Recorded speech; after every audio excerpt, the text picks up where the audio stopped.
GameRanks presents another episode of Before You Buy, the show where we give you some raw, uncut gameplay and some impressions of the latest games releasing. This time around, we're talking about Rise of the Tomb Raider, the sequel to the reboot of the Tomb Raider franchise. So think of this as almost like a Tomb Raider 2 of a new story and a new Lara Croft. Here's the thing with 2013's Tomb Raider. I absolutely freaking loved it. So this game was actually one of my most anticipated games. Let's just get this out of the way. The fact that for the time being right now, this is an Xbox One exclusive, it totally sucks. It's awful.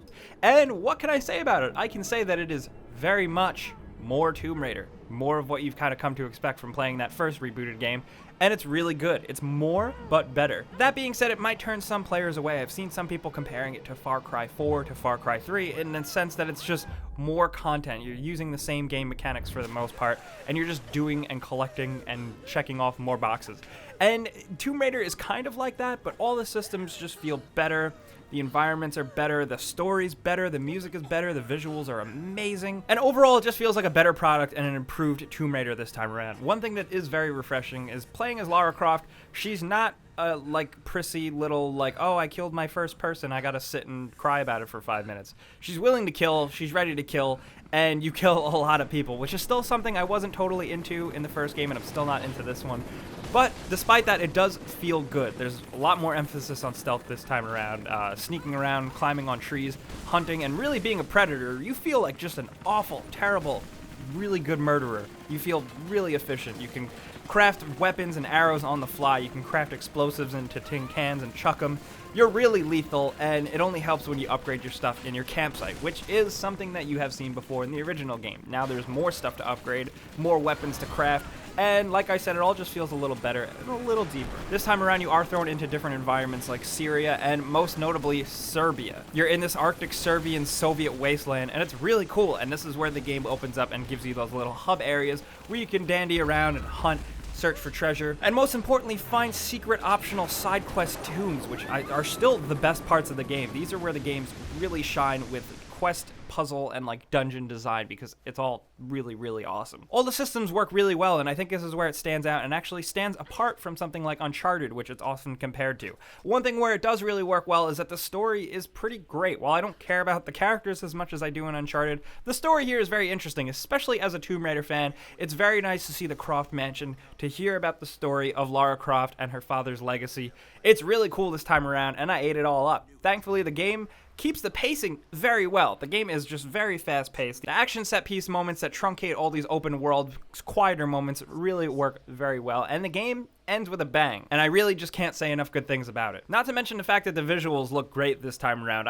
One thing I noticed is trudging around in the deep snow, I turned back around and looked during the middle of a blizzard and watched my footprints get filled up with more snow. It's the little things. I think that's really exciting. Don't mind me. And Lara this time around is once again perfectly acted, and most importantly, the new facial capture technology they used on the actress's face who played Lara Croft makes her look amazing and really uncanny in cutscenes. The way her face animates is like nothing I've ever seen before. It's different from LA Noire, where LA Noire looked a little photo real and a little odd. This still looks very much like a video game, but the way it animates is just so convincing, and I couldn't get enough of that. There's a lot of cutscenes, there's a lot of story here, and there's a bad guy who is kind of teetering on the line of being a Bond villain slash being kind of a caricature.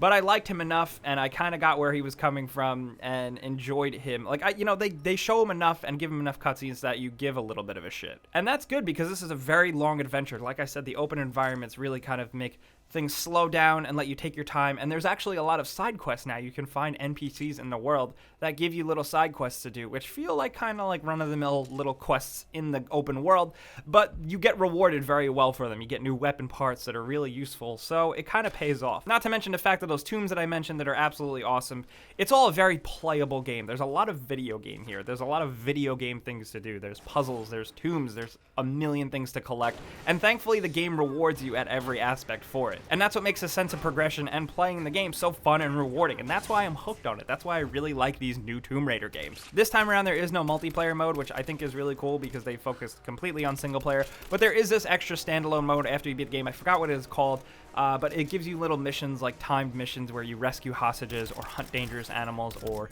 hunt down and search for treasure. And it's all well and good and cool, but there's these little cards, almost like burn cards or Halo 5 requisition cards, that add little elements to it, and it just it's something I don't care about. I completely ignored it. But other than that, Rise of the Tomb Raider is an absolutely fantastic game, and like I said, it does feel very much the same as the last Tomb Raider game, just a new adventure. And for me, I enjoyed that a lot, but some people might be a little turned off by that. But if you own an Xbox One, I can definitely recommend Rise of the Tomb Raider because there's a lot of video game here, and it's a lot of fun, and you're gonna have a good time. So if you are lucky and fortunate enough to have an Xbox One and get this exclusive, I do want to know what you guys think of this game if you've been playing it. Let's talk about it down in the comments. Of course, you can also follow me on Twitter, as always, if you haven't already, if you want to talk about video games. And if this is your first video you've seen with us, subscribe, because we put out videos every single day. But thanks for watching, and we'll see you guys next time.